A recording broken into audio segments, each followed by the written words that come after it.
what's going on? This is Dice Squad. I am Marshall Dice, known as Adam Campbell. General Dice, Todd Evangelista. Hey, General. What? Guess what? I'm gonna guess that the economy is slowly repairing itself. It's kind of a... yeah, but guess what else? We're having fun. We are having fun, but it's the end of the year! Woo! It is the end of the year. That's right, and we're here to talk about everything that's been going on for Dice Squad in 2015. Hey, that's a good idea. I've never seen that in any other podcasting. This is good. This is novel. That is right. All but right. First things first. I'm going to cast my memory back. Well, wait a minute, General. Too late. It's January. It is January, but let's bring it back to now. Okay. Because we got something new. We got something new. What is it? Right. If you look, do you see behind us? I don't turn my head that much, but okay. Oh, look. It's our sign. That's right. We have a brand new sign. This should have been the whole show. I know. Oh, man. All right, but it's year in review, and we got to get to it. That's right. So let's rewind the clock a little bit. I will rewind it all the way back to February 1 and Groundhog Day Con. That's right. Groundhog Day Gaming Retreat. Our first convention appearance. It's hard to believe. To me, they treated us well. They did treat us well. And it's funny that the fact that in everything that's been going on this whole year, 12 months ago, we were doing our first convention appearance. Now we're seasoned at this. Yes, and we're going to be back there again this year at the... Next year. But if you're watching this after January 1st, it's this year. Right. And it's going to be the Clarion Inn in Hudson. That is right. Can't wait. Do you remember any good experiences, or what was your favorite experience of that con? I liked interviewing all of the people who were creating their own games. So we interviewed the guy who had a game that was Star Wars, but he was trying to retheme it so that he could actually, it was okay to ready to go, but he was going to retheme it. I also liked talking about PAX, when we role-played on the thing and your head turned into a fish. I remember that. That was a good one. Yeah.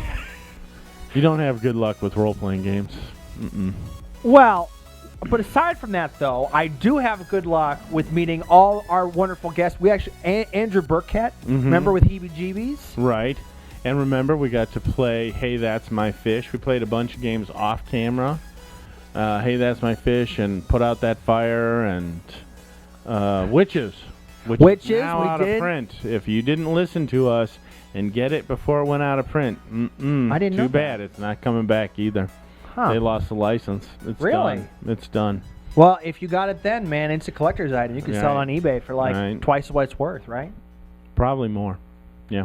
Or not what it's worth. More than what it's worth, it wouldn't be right. But more than retail price, yeah. That's what I meant. Yeah. So, what else did we do? I have a blank in my mind. What else did we do? Well, we also had Polka Dice and Demo Dice there. Our friends there. We did... What you Roll were... for the Galaxy. Roll for the Galaxy. Yeah. We had Polka Dice on that one. But we did Pirate Libertalia. But there was another con that we went to right after. What was that? That was Ancon. Ancon at the same... Clarion Inn Hudson, and we're going to be back there in 2016. That is correct. And what is Ancon short for? Ancon. Which is another game convention. Another game convention, which was my next guess. All right. And you remember what we played there? I played the game Villainy. It was terrible. I know. I walked in on that one. But the kid who was playing with me loved it, and he was the winner of the game that they were giving away, so I was happy with that. And we also talked to our good friend, Super Dice. Super Dave, yes. And he runs that con, and they treated us very well at that con. We love being there, and we're going to love being back. And I also don't remember was a silent auction. Didn't you win some things? Well, I did. I won 10 Edgar Rice Burroughs books, that's for sure, and they were good. They were excellent. And I'll do right now. It was Pellucidar, and here is every single novel. Oh, you're the girl I've loved my whole life. I'm totally in love with you. Oops, I said the wrong thing, and you think something different, and you run away, and I have to find you. I found you. Oops, you got kidnapped again. Oh, I found you again. Oops, you got kidnapped again. Oh, I found you, and now we're going to live happily ever after, except I went on a rocket trip back to the Earth, and I lost you. And then the next issue goes like the same way. Always the same. Huh. That was Gencon for me. That was Gencon. All right, but the biggest one. Well, I liked interviewing a lot of the people there. I tried to do an interview myself, and I think you did. I remember that. I think you'll agree if you watch it that I failed miserably. Go back and see. All right. But you did well. You did a lot by yourself. That is true. And that was good. But the biggest one we did, the biggest one leading up. And I'm wearing the T-shirt. You are wearing the T-shirt. Mm-hmm. But the biggest game convention, I think, in our books right now that we got to go and be pressed for was Origins Game Fair in Columbus, Ohio. That's right. And we got recognized, and we got our own press passes for that show. We didn't pay for that show. Right. Because we're veterans of that show. And this is interesting because this is how they treated us at Origins. I said, am I in the right line for this? Because I have a press pass. I'm not sure if I'm supposed to be in this line or a different line. And they yelled from the back, "You're just like everybody else."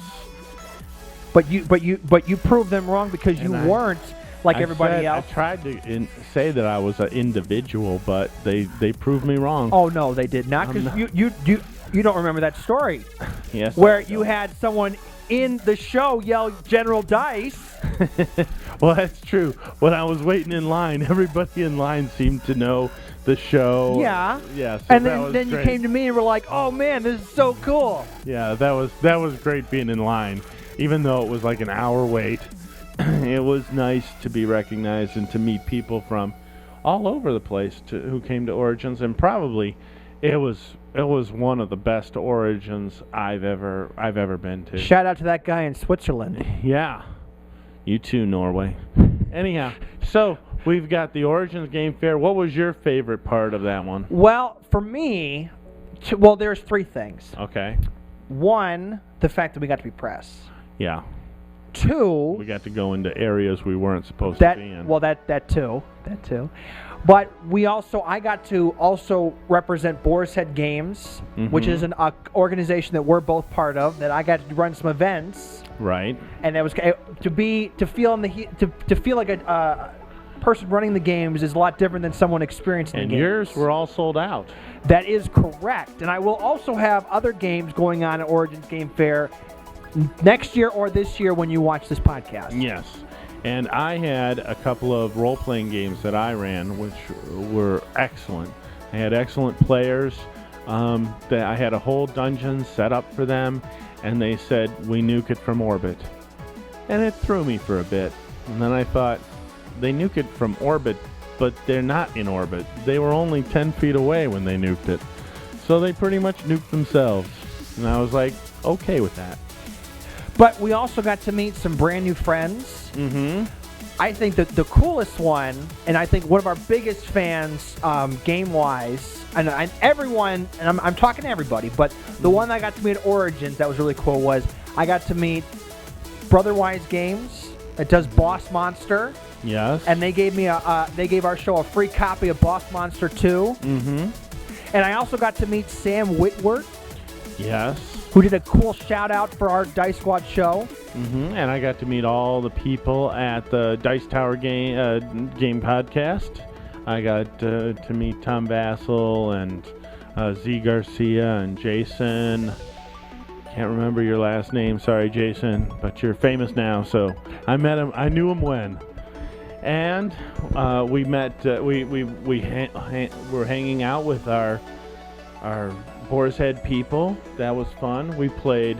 I played Machi Koro until 2 a.m. I remember that because you woke me up at 2 a.m. And it was totally worth it. Hey, you asleep? No? I played Machi Koro. Yeah, it was great. But we didn't stop there. That's right. I went to Gencon for one day. That's right, and we talked all about that. And hopefully next year or this year, maybe Dice Squad will have the opportunity to be at Gen Con. Fingers crossed. And what about the next one? The one that I couldn't really go to. Con on the Cob. Well, you were trapped in another dimension fighting Cthulhu. I was pretty much trapped in another dimension fighting Cthulhu. But I was only able to be there from 6 to 10 every day. And on Saturday I missed it, and then on Sunday I got there at 1 o'clock. So I pretty much missed the entire convention, which I usually love. But they had a new venue. That is correct. In the Richfield, Holodome. The Holodome, right. We got to talk to our buddy Andy Hopp. Yeah, and you did a lot of interviews. Yeah. I talked to the Northeast Ohio Ghostbusters. Right. I talked to Zombicide, the zombie massage therapist. Which I didn't. I was a little afraid of the zombie massage myself. I got to meet a burrito, which is a person dressed as a burrito with cat ears on. That's right. That's right. It's part cat, part burrito. And that's what I missed the most, was I didn't get to see all the kids in their costumes. I didn't get to see them march through and give candy. And I keep telling you, that's what happens when you go fight Cthulhu. Yeah. So what have we learned? You thought he was evil before, but him making me miss those kids dressed up and giving them candy. So what have you learned? I've learned that Cthulhu is evil. You should always fight him. Also, all goblins should be killed. No. We also got to meet Gandersnitch the Goblin. One goblin may survive. As a D&D'er, I know. All right. What else was going on at Con on the Cob? Anything Cthulhu-wise? Well, we met all our friends again, of course. Well, absolutely. And played a lot of games, and they had a great exhibitors hall, and it was very, very nice. But what's been happening since then? You graduated. That is correct. Marshall Dice here now has a bachelor's degree in education, which is kind of cool. Right. So aside from tackling the front lines and reviewing board games and card games for our viewers, I'm also going to be sculpting young minds of children. Right. So that's why we had to take a little time off there. And I did Extra Life during that time.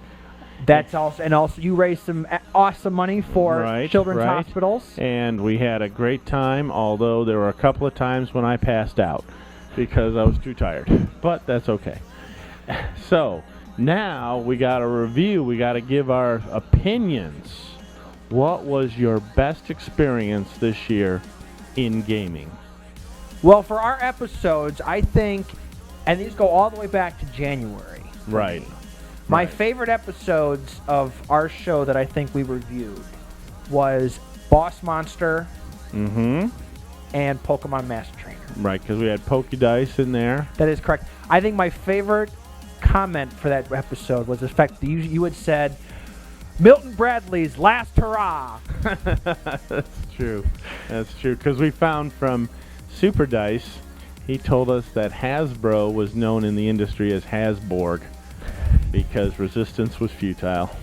They assimilated everybody. But what was your favorite? Of the things that we reviewed, I'm going to go with the one that's recent. DC Deck Builder. I really like that one. But, like, for the show, you can't really beat our Cards Against Humanity show. That was really funny. And the fact that Rando kept winning... And we had, more people. Well, we had private dice. Yep, that's right. And some of the stuff that some of the cards that I thought were nerfed and were able to be read on the air. We shouldn't have read them on the air. We never did, but I showed them to her. Well, absolutely. And then I threw them away. So that I remember that. Yes. But what about outside the show? What was like your best gaming experience? I mean, for me, besides student teaching and going to school, a majority of... Oh, yeah! Wait a minute, General. I forgot to mention. What? Well, aside from that this year, we also joined 2 networks for our show. We joined 2 networks. That's right. We were assimilated. All for the common good. Of course. We joined the Games Ohio network back in February. And just in October, we joined the Tangibound Podcast Network. Right. Which means that I'm a cyborg. Sure. Okay. I'm a cyborg. That's pretty good gaming experience. How about yourself? But back to your question. A majority of my gaming experiences here have been on the show. I haven't had much time to really sit down and play a good tabletop game in a while. Well, I have 2 things. First of all, the cop-out. The cop-out is that I gamed with friends. So I didn't get this year was a little different from last year. Last year, Marshall, Dice, and I were gaming all the time. We would get together like Tuesday night, whatever, Sunday afternoon, and we were gaming all the time. But this year, I started out gaming with our friends, the Mayors. They watch the podcast. Aubrey, Sammy, Jeremy, Kathy, and they were in the D&D game that I was playing in, and they kind of had to leave due to activities that the kids were in. But we ended up trying to play on Saturday or Sunday, and we learned how to paint and such. I met my friends the Eicherts, who you met as well, and they were fans of the show. And so Kat, Kaylee, Terry, they all play with me now, and I DM for them for a D&D game. They play a D&D game with me and try out games with us. So gaming with friends probably the number one best. But if it's in the show, it's got to be Origins. Origins, the whole thing was so great. We were everywhere. We were doing things, crazy stuff. Yeah, it was fun. And so if you couldn't be at Origins last year or this year, if you're watching it in 2015, go to the 2016 Origins. Or we'll be at. It was really fun. And meeting all the people, that was so great. And, but, that's the best. But we got to talk about the worst. Well, as every podcast has its best, they always have their worst sometimes. Yeah. What was the worst game that you played on the show? Well, for me, because I had to take some time to think about this. Yeah. And I know this is one of our highest rated games, but for me, just because it was a little confusing for me, Roll for the Galaxy. Yes, that can be very confusing. Wasn't my favorite game. And I taught it at Origins, and what I think we've found is that you need to play 2 or 3 rounds of it before you understand it. And then once you do, yeah, it comes easily, and it's nice because it plays, it scales. Now, Race for the Galaxy is really hard to teach, but yeah, I understand. I really like it, but I can understand teaching it and learning it is very, the first time. What about you? Can be tough. I didn't really care for, I guess, the costume party one. You didn't like Costume Party? Is that the one it was? It was advertised as kind of as a bluffing, and there really wasn't any bluffing. I thought there's a game there. It just needs more development. But yeah, I would say, most of the games we did were terrific. So just, I think we gave, I don't think we gave anything really lower than a 5, and that's middle of the road. So 6, whatever I gave 5, I think I gave to Costume Party. That's not bad. It's just, for me, I just didn't care for it. How about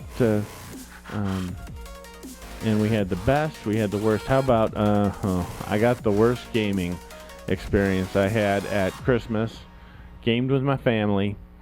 We had a 4-year-old, and I played Pop the Pig with her, and she loved it and was great, and she was cheating the whole time. But she was cheating so that she would get to Pop the Pig, and she didn't always do that. I seem to have lost most of those games. But then my brother, her father, came over, and we played Candyland. And he really trash talked.